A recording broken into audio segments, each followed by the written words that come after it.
Se não houvesse uma crise moral do tamanho da que foi exposta, provavelmente a cobrança não teria acontecido. Mas o que eu espero é que ela se torne um novo hábito.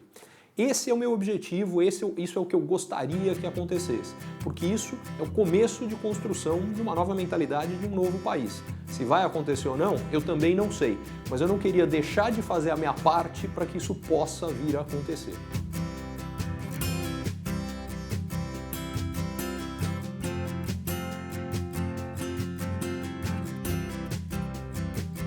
A crise trouxe problemas vários, mas eu acho que ela trouxe pelo menos dois ganhos muito importantes. O primeiro, os brasileiros passaram a cobrar mais da classe política. E se a gente quer construir um país melhor, isso tem que continuar. Porque a classe política, sem ser cobrada, trabalha em benefício dela própria e não em benefício do Brasil e dos brasileiros. Isso não é exclusividade brasileira, isso é em qualquer país do mundo. Mas no Brasil a gente não tinha essa cultura de cobrar, outros países têm isso muito mais forte. Agora, pode ser que isso tenha sido importante na crise e passe. Eu não quero que isso aconteça e essa é uma das razões de eu ter escrito o livro, para mobilizar as pessoas a continuarem a cobrar.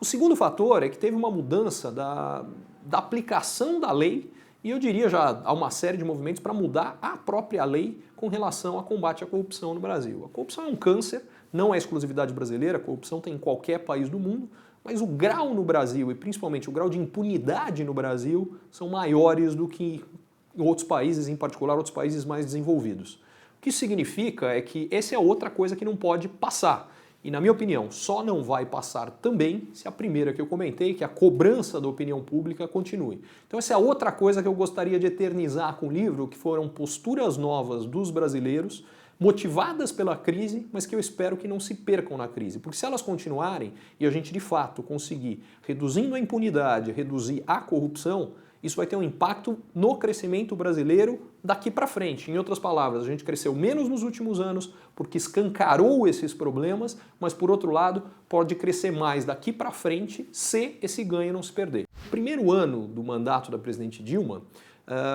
eu já identificava que havia uma série de coisas feitas de uma forma que eu considerava que estavam erradas, mas eu achava que isso não teria grandes impactos na economia, porque a gente tinha um cenário externo fundamentalmente ainda favorável. No governo Lula foram feitas coisas certas e coisas erradas também, e eu achava que tudo bem, o Brasil aguenta a quantidade de erro que está acontecendo. Foi mais ou menos no segundo ano do mandato que eu comecei a perceber que ia dar problema, que era do primeiro mandato, que era mais do que o Brasil aguentava. E a partir daí eu comecei a alertar isso, fundamentalmente até pouco antes das eleições de 2014. Dali para frente, quando os problemas realmente começaram a aparecer, aí o meu tom foi muito mais falar, calma gente, tá feio, vai piorar, mas o mundo não vai acabar.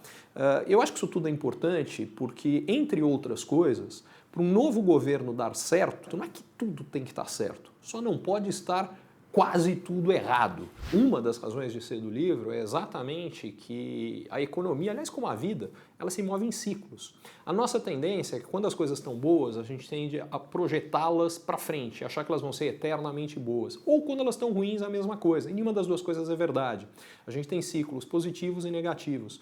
Só que os ciclos, durante algum tempo, eles se reforçam. Porque quando o ciclo está bom, no começo a gente desconfia, não acredita, chega um ponto a gente começa a ficar mais otimista, em função disso toma decisões que, por sua vez, intensificam o ciclo, até que chega num ponto que isso gera um monte de desequilíbrios e esses desequilíbrios geram uma reversão. E vale a mesma coisa no ciclo negativo.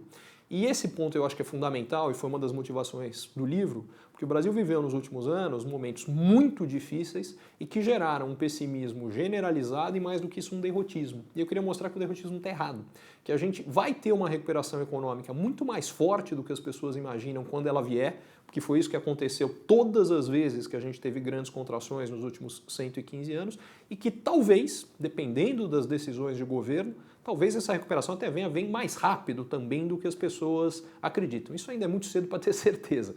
A forma como eu olho para o mundo hoje é consequência de 25 anos me dedicando a tentar entender o mundo melhor.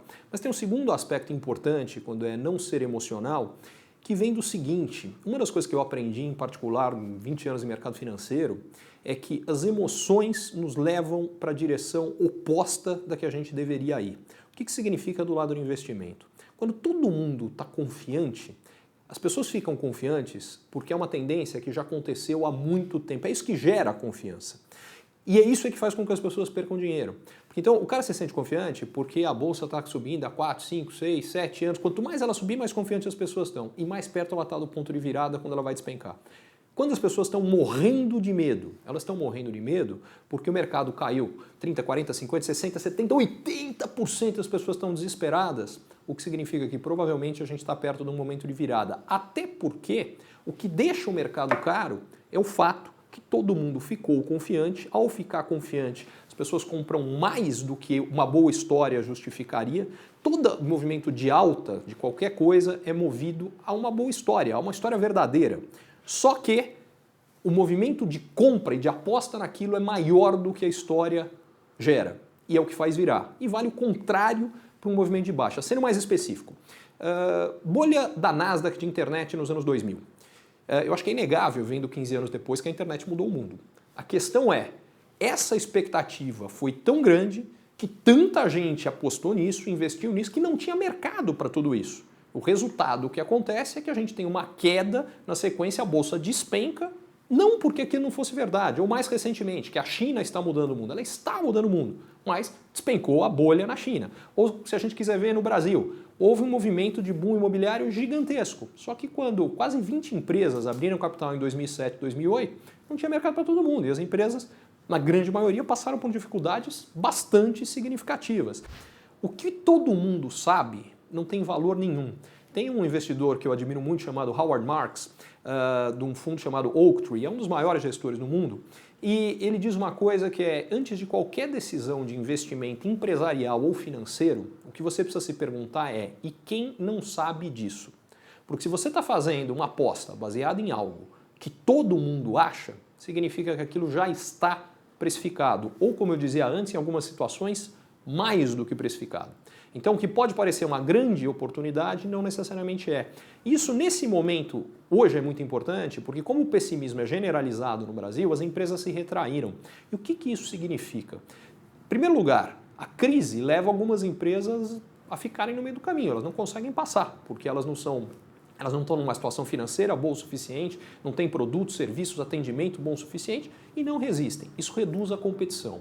O segundo, mesmo as que passam, muitas delas estão preocupadas e estão se retraindo. Aquelas que conseguem melhorar produto, serviço, ter uma condição financeira melhor, tem uma oportunidade de crescimento e crescimento com boas margens que não acontecem em situações normais de mercado. E é por isso, inclusive, que depois das crises você tem altas gigantescas de bolsas, por conta, quanto maior a crise, mais grave a crise, maior a alta depois. O melhor exemplo recente no Brasil é 2002, quer dizer, o Ibovespa chegou em 8 mil pontos, 5 anos e meio depois ele estava em 72 mil pontos. Ou seja, em média, o valor das empresas brasileiras cotadas em bolsa, e esse é um parâmetro para a gente imaginar o valor das empresas em geral, subiu 9 vezes em 5 anos e meio.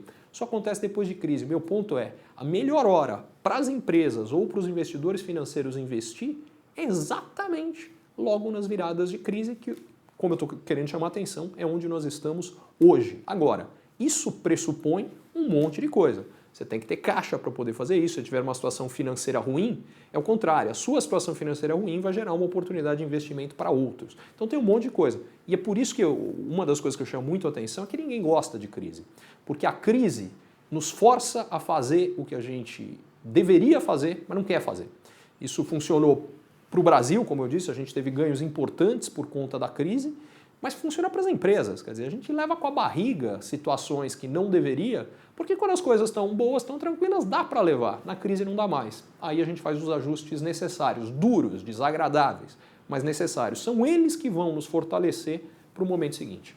Como mudou a relação das pessoas com informação, mas a educação não. O que eu quero dizer com isso é o seguinte, informação, quando eu estava na escola, era escassa. O acesso à informação era difícil, era limitado e tinha uma segunda coisa. A fronteira do conhecimento avançava muito mais na